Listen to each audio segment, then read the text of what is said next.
Alright, hello YouTube. It's Ty here. And guess what day it is? Nope, it's not just Monday. It's my birthday. I'm 21. I can go out and drink and stuff if I like. And also, by the way, hold on. This is a hoodie I got today. For my birthday. Yo. Okay. Now anyways, I'm gonna unbox some gifts. And tell me what all these albums right here have in common. You guessed it, they all have wonderful packaging. Now anyways, so let's do Floating Into the Night by Julee first. This girl's from my home state. She's from Iowa. Woohoo! But anyways, a lot of this girl's music was used in Twin Peaks. She's a beautiful vocalist. Probably my favorite dream pop album of all time, if I had to say. She did a great job on this. She only sang, but she has great vocals. Like, she honestly might be one of the best, have some of the most beautiful vocals I've ever heard. Plus, I'm a big fan of David Lynch. He's one of my favorite directors, and I also love Twin Peaks. So why not get this? I actually prefer this to the Twin Peaks soundtrack, and Twin Peaks is my favorite soundtrack of all time. So, like, I love this album. So, it's a good album. It's beautiful. Can even be kind of cryptic at times, but it's work of art in my eyes. Anyways, here's the vinyl. The vinyl's a lot cooler. Now, anyways, so I got this from Amazon Prime, and I was pleasantly surprised to see that this record is red, not just any type of red. It's such a beautiful red. Oh my gosh, it's like a cherry. Like, I don't know. It just looks so beautiful. It looks just as beautiful as the music is, I gotta say. So yeah, if you like dream pop, ambient pop, definitely check this out. Alright? Or if you like Twin Peaks, check it out. You'll love it. Alright. Now anyways, let's go on to White Light, White Heat. Alright, so White Light, White Heat, The Velvet Underground, their second studio album. I personally think The Velvet Underground and Nico is better than this, but this is definitely my second favorite. There's still some great tracks on here. Still a great album. Still a classic in my eyes, I'd probably say. It's definitely their least accessible. It's super noise rock influenced and stuff like that. And also The Gift, I think, is one of their most underrated songs. So, alright, now anyways, up to the vinyl. Now, the packaging on this is super cool too. I like this little indent here. This even comes with some extra tracks, which I did listen to. I can kind of see why why they didn't decide to put Stephanie Says on here. And I guess Temptation Inside Your Heart. Stephanie Says is actually a really, really great song. But I feel like it kind of sounds like something that would be on their first album, The Velvet Underground and Nico, and I don't think it really matches their abrasive sound on this album. So it's a beautiful track. It kind of reminds me of Sunday Morning from their first album. And I enjoyed that track quite a bit. But I can see why they wouldn't put it on this. And the one after, the other bonus track was alright. And the last one, Mr. Rain, I didn't really care much for, I gotta admit. I thought it was kind of boring. That's just me, though. This is still a classic album. So I shouldn't really count the bonus tracks anyway. So yeah, okay. On to the next thing. Okay. Suicide's self-titled. So, probably my favorite 70s album. Actually, slowly becoming one. Well, it already is. It's my 10th favorite album of all time. One of my favorite electronic albums. And my favorite album of the 70s. This is extremely dark. Like, do not listen to this with your kids. This album's dark. Man, it's like sturdy, sexual, nasty, scary. This album is super unnerving, unsettling. But it's that way for a reason, though. This thing is highly political.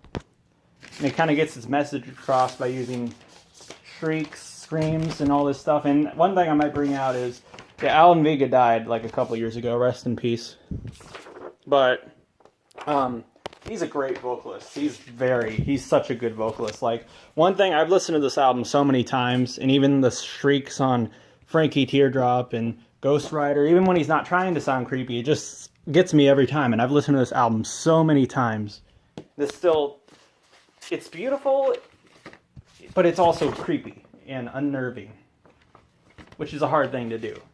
And Frankie Teardrop is just, a lot of people would hate that song, but I love it. I love that song because it has such a political message dosed in such a creepy atmosphere, I guess. And it's such a dark track, I guess. But it's not, it's spoken word though, but it's creepy as hell, but also it kind of gets its political view across. And that album has influenced so many artists, including Bruce Springsteen. But this is actually, even though you probably wouldn't have heard this, this is one of the most influential albums of the 70s by far, supposedly. Alright, now let's get into this. To Be Kind by Swans, another album with some great packaging. Yeah, it's a little baby. A little baby. There's a little baby. Okay, I don't really know what the thing with the babies is.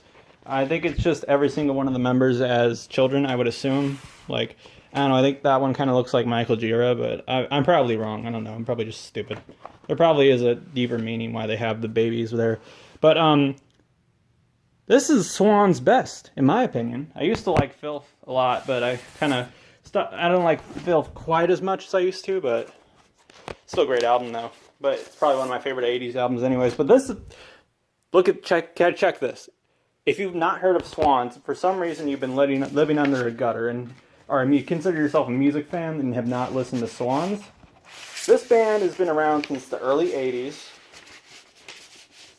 And this album's from 2014. And guess what? People are calling this their best release. 30 years into their career. Not only that, they released other albums just in the 2010s that people have considered their best work. 30 years into their career. That's crazy. How can you not consider this band to be one of the greatest of all time if they can do something like that, dude?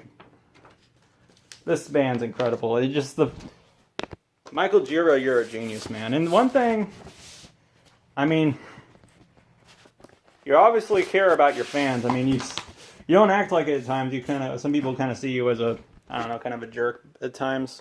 I don't know, probably because of your live performance. But you clearly do care about your fans, dude. If you include a awesome poster of all your works and you take time and time again to sign all these albums, which this one isn't signed, but it could have been if I ordered it early. But I do have a signed album by them, Filth. Filth is signed. I'll put this on my wall in a little bit after I finish getting into everything. Did I already do this one? I don't know. Let me. Yeah, I haven't gotten to this one yet. Yeah, but one of the greats. Filth by To Be Kind by Swans. Probably my second favorite album of the 2010s. This album's also 2 hours long, by the way. There's only 10 songs on here, but this album, they're pretty lengthy. Like, one song's like a half an hour, and the other half of the song had to be put on another side, so very, very lengthy album. I'll tell you that much. Super lengthy, actually. Put this to the side. Okay. Now we're going to get into... hold on one second.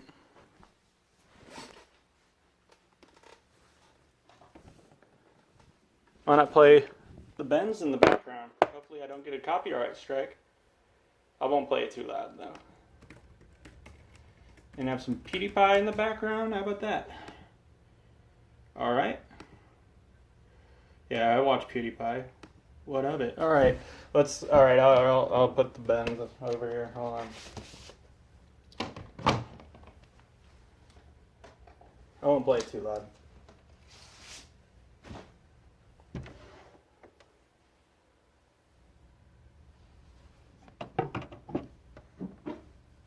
Yeah, alright. Yeah, The Bends by Radiohead is the album I'm going to play, so I won't get a copyright strike, I guess. That's not the name of the song. There is a song on it called The Bends, though. But anyways, so... where was I? Oh, yeah. Alright. Orchid. Dance Tonight, Revolution Tomorrow. This is a Screamo album, and it's only 18 minutes long. This is their second album. They had another one called Chaos Is Me, which is probably their most popular, but I kind of consider this to be their best. I discovered them recently, but they're already one of my favorite punk rock groups, and this is already my favorite punk rock album. I think they should have made Chaos in Me and Dance Tonight, Revolution Tomorrow into a double album, personally, because, I mean, they do, but I feel they probably should have made a compilation album that had all their studio albums because they're not very long in length. But anyways, look at this record. Oh my god! It's so freaking cool. It's like... But yeah, if you think Screamo is just all about like emo, cut yourself, you're wrong. Check this group out. Definitely one of the greatest hardcore punk groups of all time, in my opinion. And this is a little booklet it comes with, I guess. Good look at that, I suppose. The back of it. I believe this will fit into a CD tray. Let me try to test that theory. Hold on.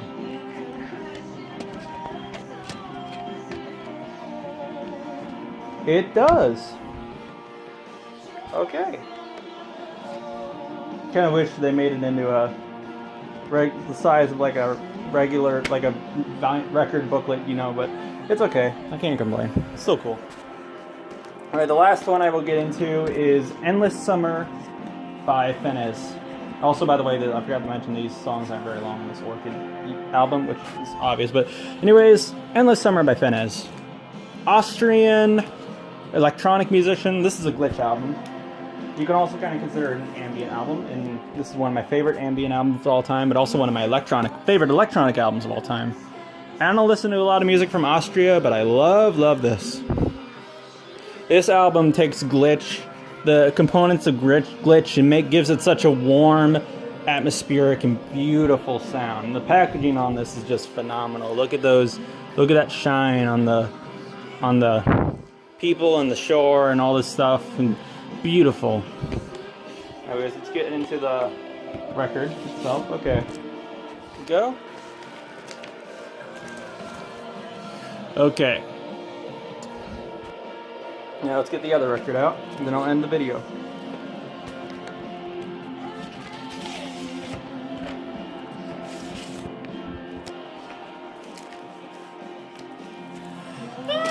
Alright. There we go. That's it. Alright. Thank you for watching.